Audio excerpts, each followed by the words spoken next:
जो देश में कम विदेश में ज्यादा नजर आते हैं, वो लोग जब अपनी लोकसभा क्षेत्र में ना दिखे, मेरी नहीं अपनी,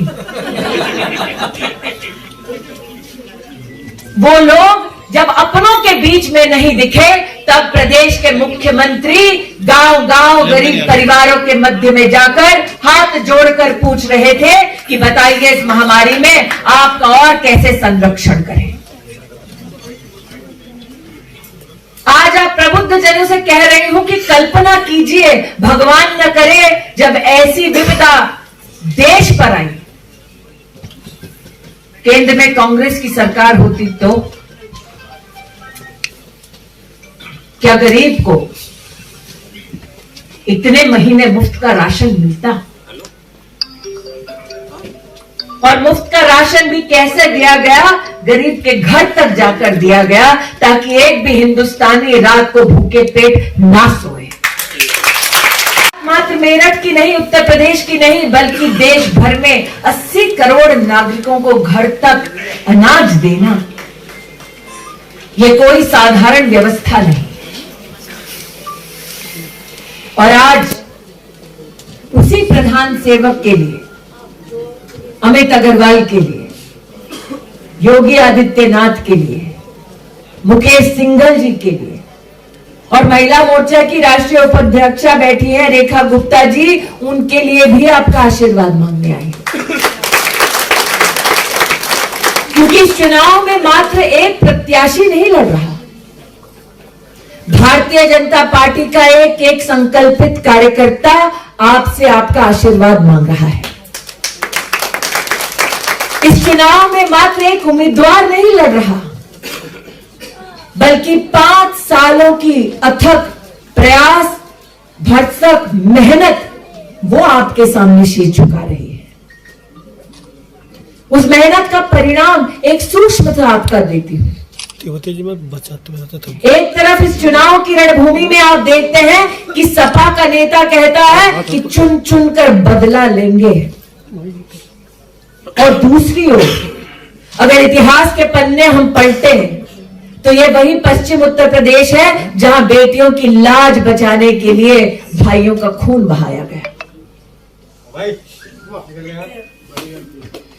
आप सोचिए क्या नजारा होगा उस परिवार में जहां जवान बेटों की अर्थी उठाई गई, और उनका दोष क्या? मात्र अपनी बहन की लाज बचाना चाहते थे। यह सपा का नेता क्या बदला लेगा इस जनता से, जिस जनता ने जवान बेटों की अर्थियों को उठते देखा है?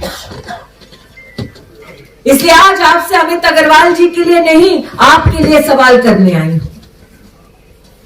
अगर गलत तरफ वोट पड़ा तो क्या किसी मजबूर बेटी की इज्जत के साथ खिलवाड़ का पाप आप अपने सर पर ले लेंगे? अगर गलत जगह वोट पड़ा तो किसी जवान बेटे की अर्थी उठाने का बोझ हम सह पाएंगे? इस पुण्य धरती पर अपना आशिया बनाने वाले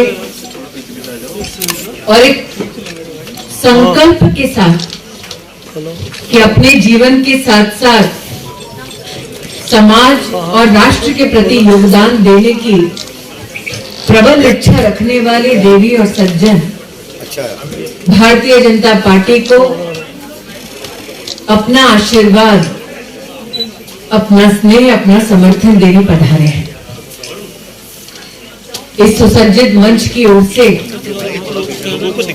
आप सबके चरणों में मैं प्रणाम करती हूँ। आपकी उपस्थिति में आपका वंदन एवं अभिनंदन करती हूँ। कोई बात नहीं। आज इस प्रांगण में आने के बाद प्रदेश का बच्चा बच्चा जानता है कि कानून अगर तोड़ोगे तो भारतीय जनता पार्टी की सरकार तुम्हें पुलिस की गिरफ्त में लेकर जेल के पीछे सजा कटवाने पर मजबूर कर देगी।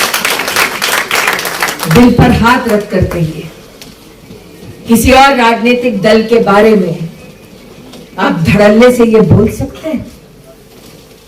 इसलिए ये सत्य है कि मेरठ में 21 लाख नागरिकों को वैक्सीन मुफ्त में मिला।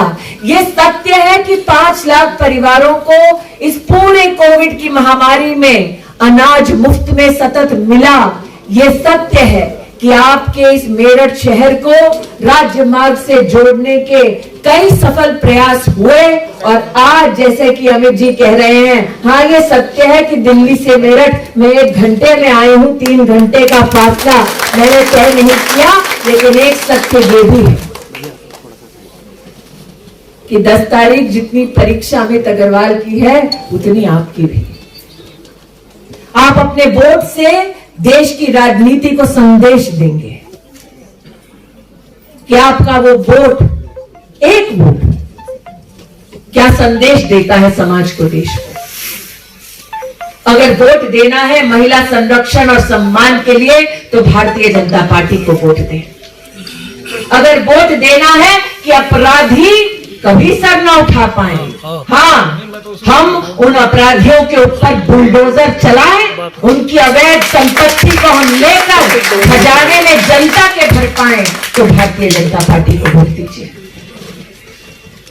अगर हाँ प्रदेश में 1,38,000 गरीब बच्चों के स्कूलों के कायाकल्प को आपको आशीर्वाद देना है, स्वीकार है कि हर जनपद में एक मेडिकल कॉलेज खुले, इसका अगर आप समर्थन करते हैं तो भारतीय जनता पार्टी को वोट दें।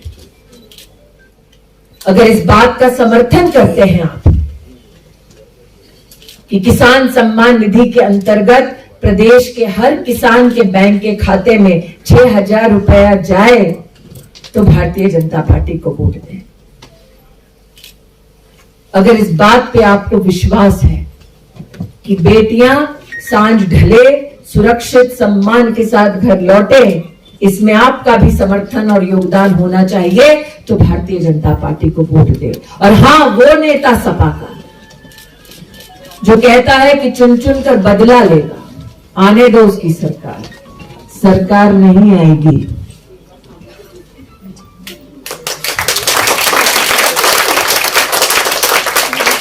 क्योंकि ये प्रदेश निडर होकर विकास के पथ पर चल चुका है और एक निडर हो जाता है इंसान, विकास को स्वीकार करता है इंसान, तो वो इंसान कदम पीछे कभी नहीं हटाता।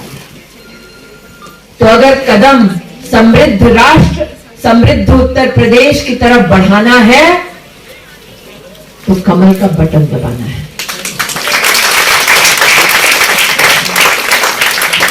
मैं आज गौरवान्वित हूं कि अपने संगठन की ओर से समाज कल्याण के इतने कार्यों की ओर आपका ध्यान आकृष्ट कर पाए, लेकिन आशावादी भी कि आज जिन लोगों के मध्य में आए उन लोगों ने उत्तर प्रदेश में बदलाव की राजनीति देखी है, वो लोग बदले की राजनीति को कभी स्वीकार नहीं करेंगे।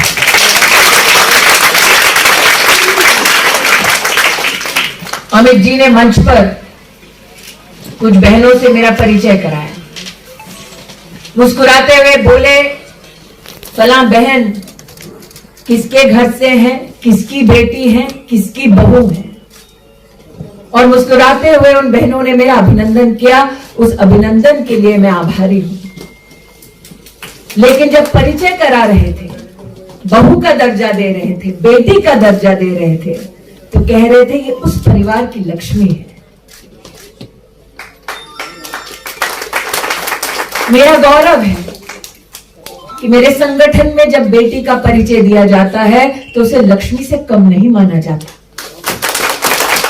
और एक सत्य ये भी कि लक्ष्मी जब किसी के घर भी जाएगी तो कमल पर बैठकर ही जाएगी।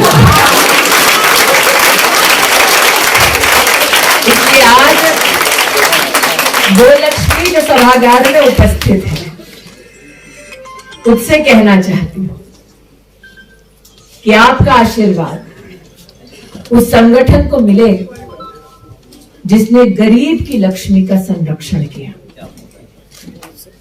और जो राम के स्वरूप में पधारे हैं बिना सीता मैया के। उनसे कहना चाहती हूं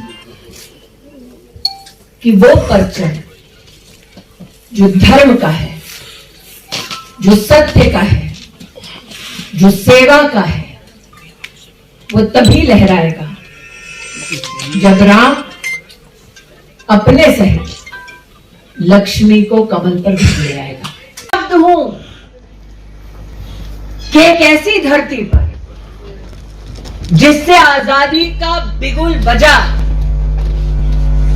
एक ऐसी धरती पर जिसने पांडवों का शौर्य देखा, कौरवों को परास्त होते देखा, एक ऐसी धरती पर जहां पर ज्वाला ऐसी जली आजादी की कि अंग्रेजों को भी घुटने टेकने पड़े,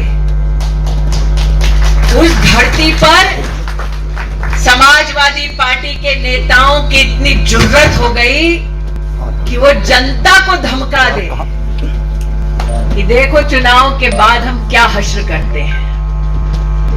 मैं सपा के उस नेता से कहना चाहती हूं कि इस लोकतंत्र में जनता क्या हश्र करती है वो इस चुनाव में आपको एक बार फिर पता चल जाएगा।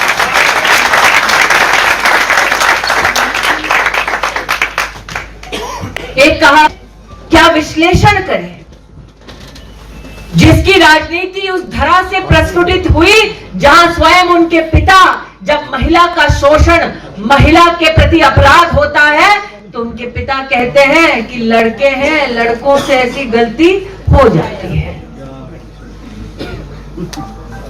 गलती हो जाती है कहने वाले, सजा उनको जनता ने दी कि अपराध की जब पराकाष्ठा हुई तो जनता ने कहा कि महिला और समाज के सम्मान में हम घर से बाहर आएंगे और पोलिंग बूथ पर जाकर कमल का बटन दबाएंगे।